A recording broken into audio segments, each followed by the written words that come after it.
Shalom adik-adik, ketemu lagi di minggu yang baru. Kakak harap kamu semua tetap tekun dan tetap setia datang ke hadirat Allah. Yuk kita nyanyi yuk, datang ke hadirat Allah, datang ke hadirat Tuhan. Oke.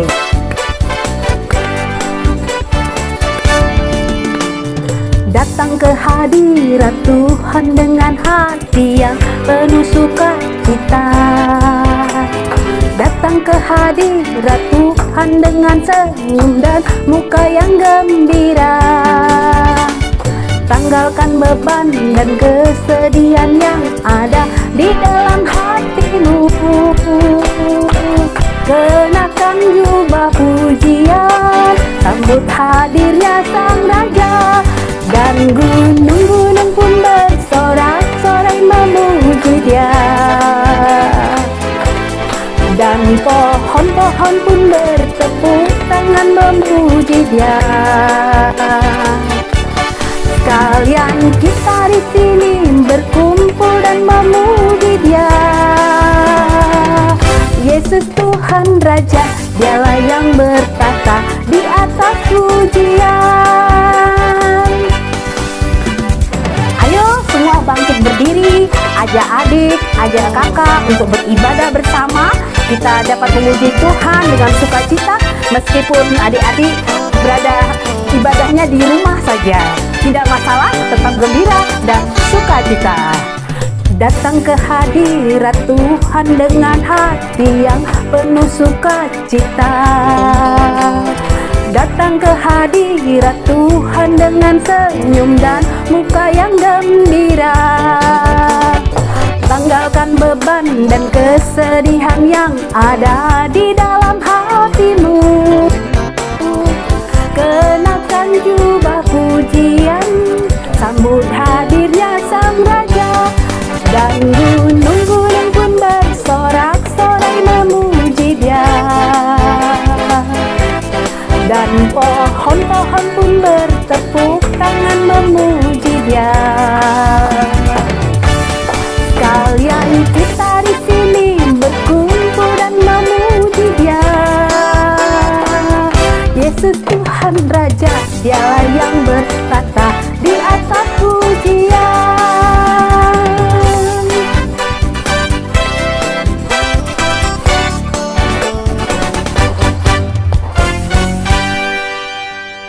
Baik adik-adik, kita berdoa dulu ya. Mari kita berdoa. Tuhan Yesus, terima kasih untuk minggu baru yang Kau berikan bagi kami. Meskipun apa yang terjadi, ajarlah kami untuk tetap setia kepadamu Tuhan, karena kami mau datang ke hadirat-Mu. Ya Bapa, berkati kami dari awal, pertengahan hingga akhir nanti ibadah, biar kami tetap tekun dalam mendengar. Biarlah Roh Kudus senantiasa menemani kami, sehingga kami mendapatkan sesuatu Tuhan yang dapat kami terapkan di dalam kehidupan kami. Terima kasih ya Bapa. Amin. Adik-adik, kalau adik-adik pergi ke jalan raya, pernah lihat rambu-rambu di jalan raya nggak? Adik-adik, tahu nggak apa arti rambu-rambu yang di jalan raya itu? Oke, lihat video ini ya. Kamu coba tebak tuh apa artinya. Tapi ada beberapa yang kakak kasih tahu kalau ada artinya. Baik adik-adik, silahkan lihat video ini.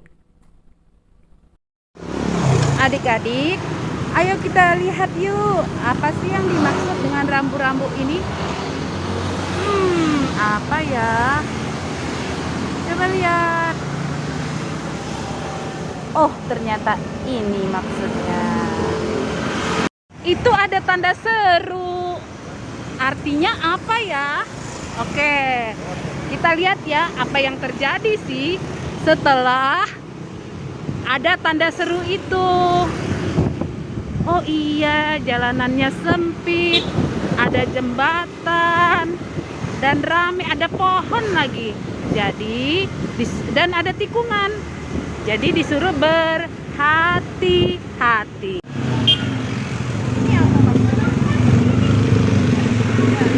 Yang ini apa maksudnya? Yang ini apa adik-adik maksudnya? Nah, perhatikan ya. Nah, adik-adik, ternyata di perjalanan hidup kita juga ada rambu-rambu. Apa itu rambu-rambunya? Nanti dengar cerita dari Kak Josephine ya. Apakah yang menjadi rambu-rambu di dalam hidup kita? Baik adik-adik, yuk sebelum kita mendengarkan firman Tuhan, mari kita nyanyi Firman Tuhan ku dengar.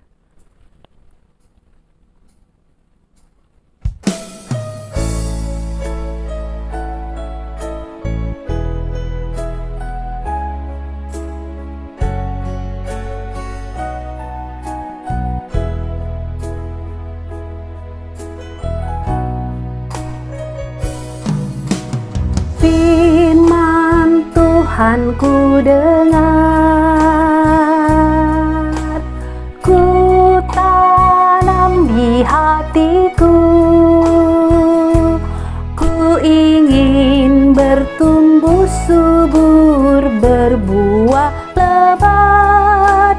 Yesus tolong padaku.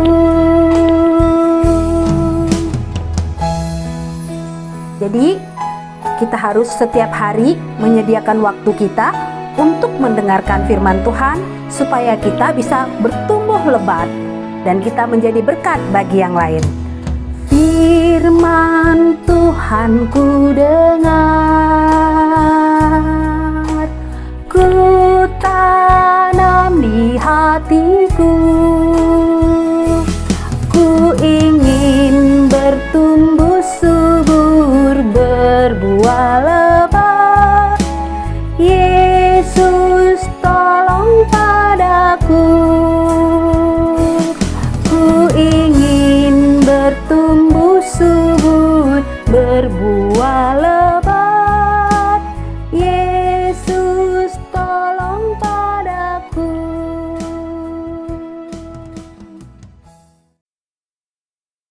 Halo adik-adik, apa kabarnya? Sehat-sehat pastinya ya. Nah, sebelum Kak Josephine menyampaikan cerita, kita mau berdoa dulu ya adik-adik. Yuk, kita berdoa ya, lipat tangannya ya. Bapa di surga, terima kasih untuk ibadah kami pagi ini. Kami mau mendengarkan firman-Mu.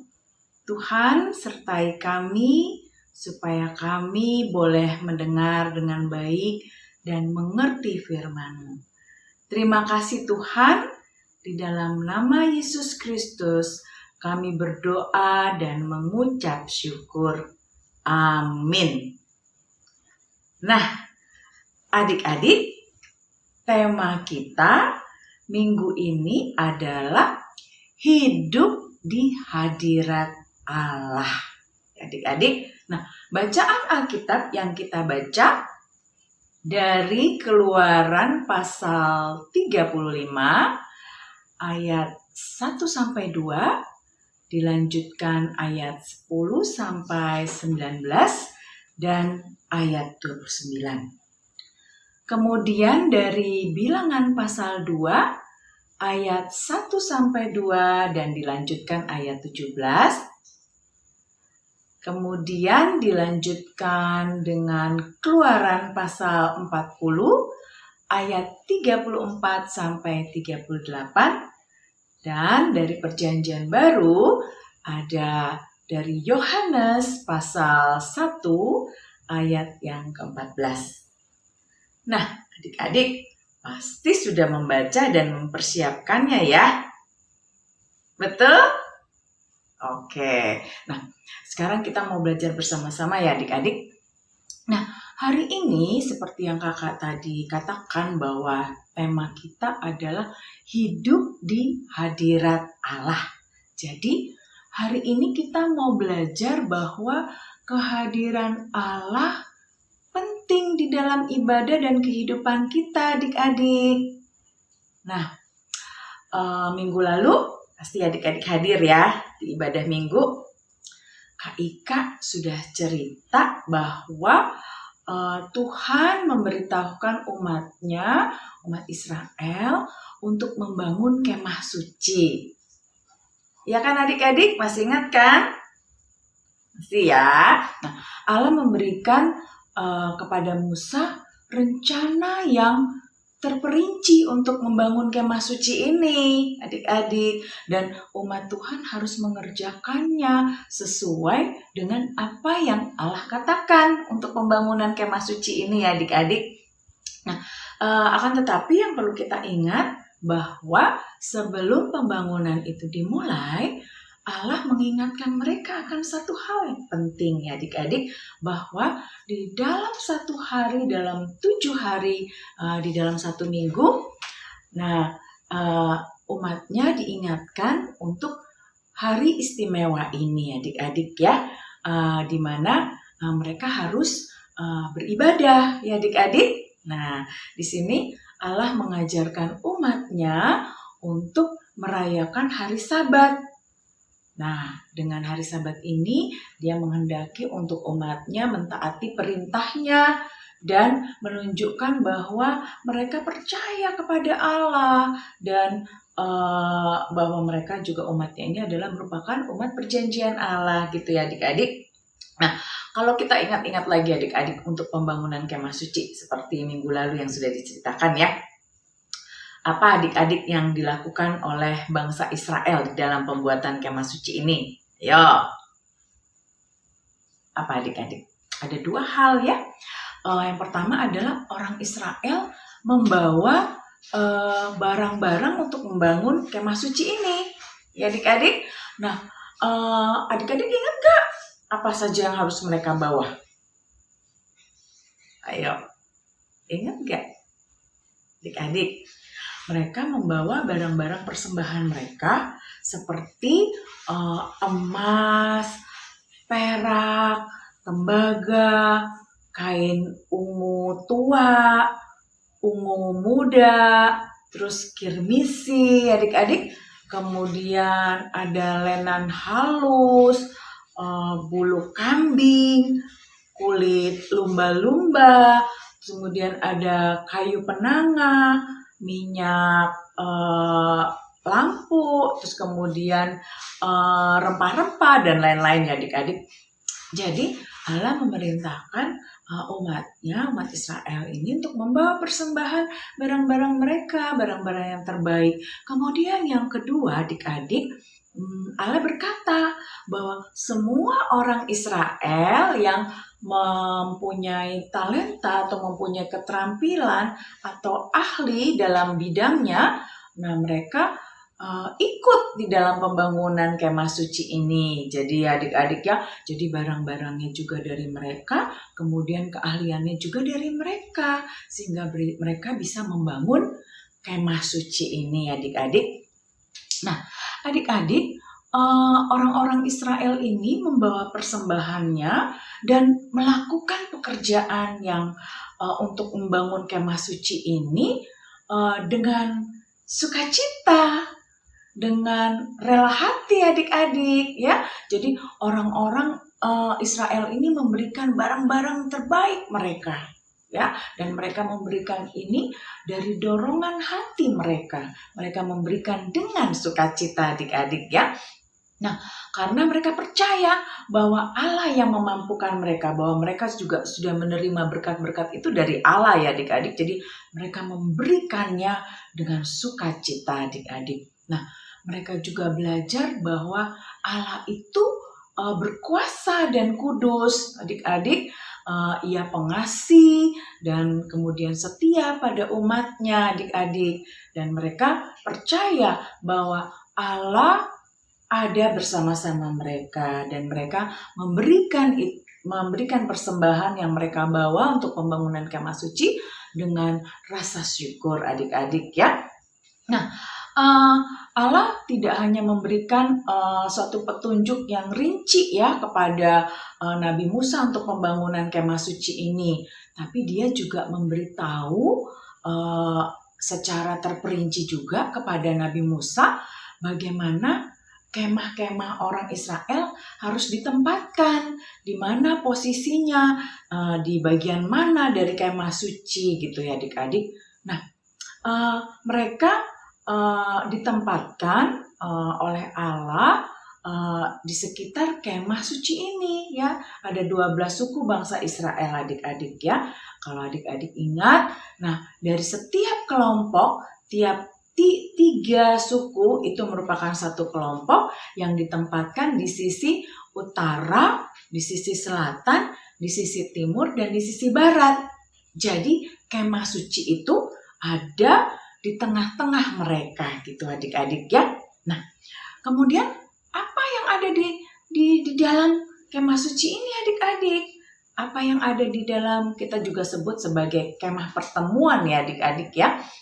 Nah, disitulah Allah berjanji bahwa Dia akan berdiam di antara umatnya. Maksudnya Allah akan berada di tengah-tengah umatnya ya, akan hadir bersama mereka di dalam kemah suci atau kemah pertemuan itu adik-adik. Makanya kemah itu diletakkan di tengah-tengah, kemudian dikelilingi oleh suku-suku bangsa Israel ya adik-adik ya. Jadi Allah merancang sedemikian rupa adik-adik supaya Dia mengajarkan kepada orang Israel bahwa mereka hidup bersama-sama dengan Allah ya. Jadi mereka juga diajarkan untuk hidup bergantung kepada Allah. Jadi sehingga Allah di tengah-tengah, mereka ada di sekelilingnya, dan Allah menginginkan bahwa kehadiran Allah ada di tengah-tengah suku-suku bangsa Israel ya adik-adik. Nah, betapa luar biasanya ya adik-adik bahwa Allah senang untuk tinggal di dalam kemah suci ini adik-adik yang dibuat oleh orang Israel ya adik-adik. Nah, seperti apa yang Allah inginkan. Jadi semua petunjuk itu dari Allah, sehingga mereka mengikuti apa yang Allah perintahkan, kemudian mereka membangun ya. Dan Allah menepati janjinya. Allah tinggal diam bersama dengan mereka. Bagaimana kita tahu adik-adik? Nah, pada saat itu setelah kemah suci itu terbuat dan mereka mengelilingi awan, ada terlihat awan Tuhan menyelimuti kemah suci itu adik-adik. Jadi terlihat oleh awannya, adik-adik kan tahu ya awannya, bentuk awan seperti apa. Mereka menyelimuti, awan itu menyelimuti kemah itu, dan itu menandakan bahwa kehadiran Allah ada bersama-sama dengan mereka adik-adik. Nah, ke kemah suci ini dengan adanya awan yang menyelimuti itu menandakan kehadiran Allah. Kalau pada siang hari awan itu menyelimuti, ketika malam hari terlihatlah awan itu seperti tiang api sehingga menyinari mereka pada malam hari adik-adik ya. Nah, ketika mereka harus berjalan meneruskan perjalanan mereka adik-adik, awan itu akan menunjukkan jalan, dan ketika awan itu berhenti, mereka juga harus berhenti. Jadi di sini terlihat ya adik-adik bagaimana Tuhan menuntun bangsa Israel di dalam perjalanannya adik-adik ya. Nah, dan semua bangsa Israel ini bisa melihat awan Tuhan, dan mereka sangat bersukacita dan mereka merasakan bahwa Tuhan hadir bersama-sama dengan mereka. Itu ya adik-adik ya. Nah, kita belajar dari kemah suci ini adik-adik bahwa nanti ke depannya itu, kan ini diceritakan di dalam perjanjian lama ya adik-adik, menceritakan bahwa ke depannya kehadiran Tuhan Yesus Kristus, anak Allah, juru selamat kita, yang dijanjikan oleh Allah itu menjadi firman-Nya gitu adik-adik ya. Yesus datang ke dunia, menjadikan dunia ini tempat kediamannya, dan dengan kematian Tuhan Yesus menebus dosa-dosa kita ya adik-adik, dan itu diceritakan di dalam perjanjian baru adik-adik ya. Dan kita percaya bahwa melalui Yesus Kristus, Sang Juru Selamat yang sudah dibangkitkan, orang Kristen dapat datang ke hadirat Allah yang kudus adik-adik. Nah, adik-adik, kita bisa meyakini ya adik-adik akan kehadiran Allah. Bagaimana kita boleh yakin bahwa Allah itu hadir bersama-sama dengan kita adik-adik. Nah, kalau misalnya di perjanjian lama, bangsa Israel meyakini kehadiran Allah bersama-sama mereka dengan adanya tiang awan dan tiang api yang menunjuk pada perjalanan mereka ya. Bagaimana dengan kita adik-adik di masa sekarang? Nah, kita tidak melihat lagi ada tiang awan atau tiang api ya adik-adik, karena dengan kedatangan Yesus, Juru Selamat itu sudah menunjukkan kepada kita akan kehadiran Tuhan. Dan kita boleh merasakan bagaimana kehadiran Allah di dalam firman-Nya. Di mana firman Allah itu adik-adik? Pastinya ada di Alkitab. Alkitab yang kita baca setiap hari adik-adik ya. Jadi di dalam Alkitab ini terdapat petunjuk-petunjuk Allah untuk kehidupan kita ya adik-adik ya. Nah, Allah menuntut untuk kita sebagai umatnya supaya kita mengikuti petunjuk-petunjuk itu. Nah, kita sebagai umat Tuhan pastinya kita harus mematuhi sehingga kita boleh merasakan bagaimana kehadiran Allah ada di tengah-tengah kita adik-adik. Begitu ya adik-adik. Dan melalui penyertaan Roh Kudus, kita yakin dan percaya bahwa Roh Kudus boleh mengajar kita, menolong kita, memberkati kita, dan juga membimbing kita. Ya adik-adik ya, di dalam kehidupan adik-adik, misalnya dalam pelajaran, di dalam kehidupan di rumah, bersama teman-teman, kita percaya kalau Tuhan itu bersama-sama dengan kita. Tapi boleh adik-adik ingat, bagaimana kita merasakan kehadiran Allah? Yaitu melalui petunjuk firman-Nya di dalam Alkitab. Begitu ya adik-adik ya. Nah, kehadiran Allah juga bisa dirasakan oleh orang lain ya adik-adik melalui kehidupan kita, melalui kesaksian hidup kita. Untuk itu adik-adik, kita sebagai anak Tuhan, kita harus menunjukkan hidup yang benar, hidup yang sesuai dengan Allah, sesuai apa yang Allah kehendaki. Begitu ya adik-adik ya. Oke, jadi kita boleh merasakan bagaimana kehadiran Allah di dalam kehidupan kita. Oke adik-adik, yuk kita mau berdoa. Bapa, terima kasih untuk firman hari ini. Dan kami percaya ya Tuhan, Engkau hadir di dalam kehidupan kami. Ya Tuhan, biarlah kami boleh taat dan mengikuti petunjuk-petunjuk yang Engkau berikan di dalam Alkitab yang kami baca setiap hari. Terima kasih Tuhan, di dalam nama Tuhan Yesus Kristus, kami berdoa dan mengucap syukur. Amin. Adik-adik, ayat hafalan kita hari ini diambil dari Yohanes pasal 1 ayat 14. Yohanes pasal 1 ayat 14. Demikian ya. Firman itu telah menjadi manusia dan diam di antara kita. Dan kita telah melihat kemuliaannya, yaitu kemuliaan yang diberikan kepadanya sebagai anak tunggal Bapa, penuh kasih karunia dan kebenaran. Dibaca adik-adik dan dihafalkan. Sip.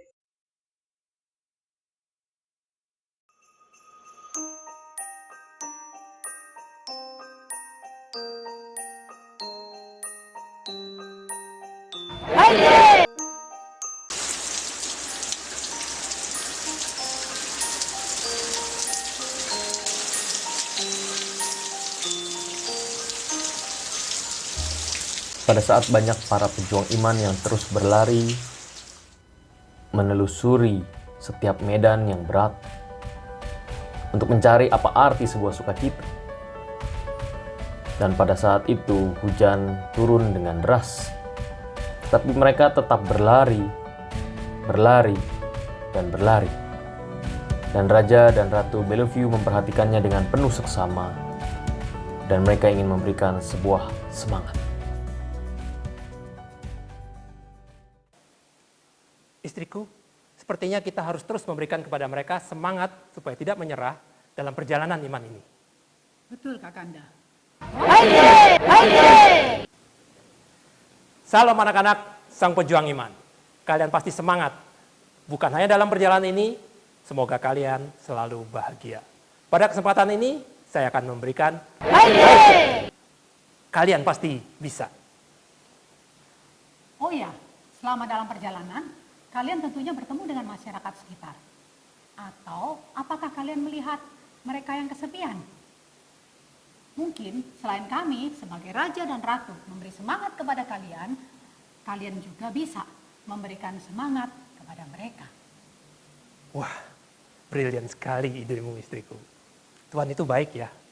Ketika aku pengen bunga mawar, Tuhan memberikan taman bunga yang indah. Wow. Ketika saya pengen setetes air, Tuhan memberikan lautan. Oh.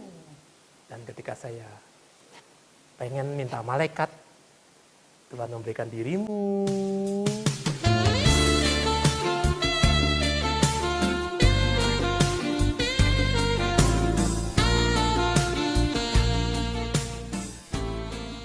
Baiklah, selama dalam perjalanan iman ini, kalian juga harus memberikan semangat kepada orang-orang di sekeliling kalian.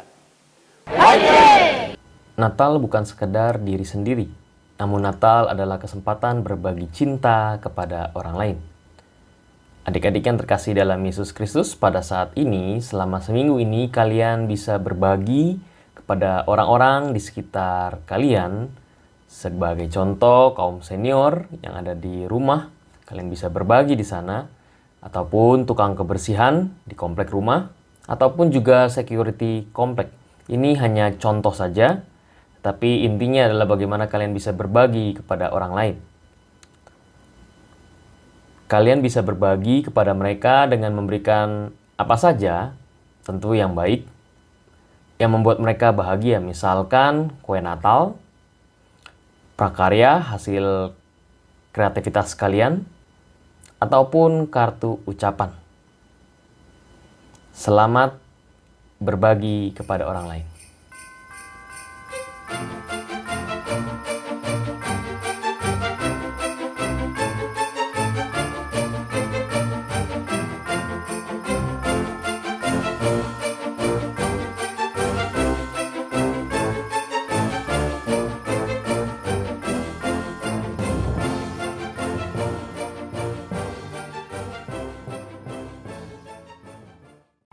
Sekarang tiba saatnya kita memberikan persembahan. Adik-adik bisa minta mama papa untuk mentransfernya ke rekening gereja. Ya, baik adik-adik. Yuk kita sebagai ungkapan syukur kita bernyanyi beri syukur.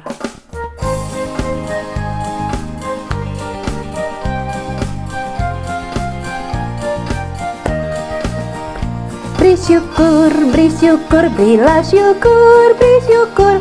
Susah ataupun senang, beri syukur.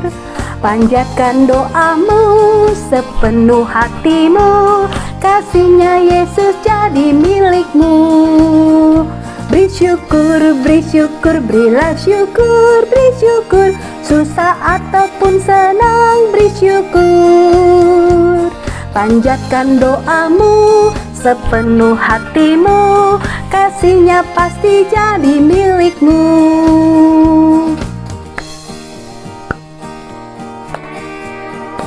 Beri syukur, berilah syukur, beri syukur.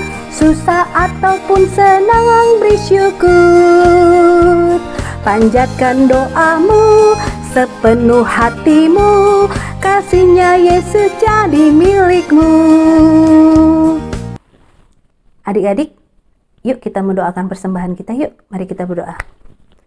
Tuhan Yesus, terima kasih untuk segala rezeki yang Kau berikan bagi kami melalui mama papa kami. Dan sebagian dari rezeki itu kami akan kembalikan lagi Tuhan melalui persembahan ini. Biarlah Tuhan persembahan ini dapat dipergunakan untuk kemuliaan nama Tuhan. Terima kasih ya Bapak. Amin. Adik-adik, ibadah kita sudah selesai. Kita harus tetap rajin di hadirat Allah dan bersaksi terus sampai Tuhan datang. Ayo kita nyanyikan lagu bersaksi terus sampai Tuhan datang.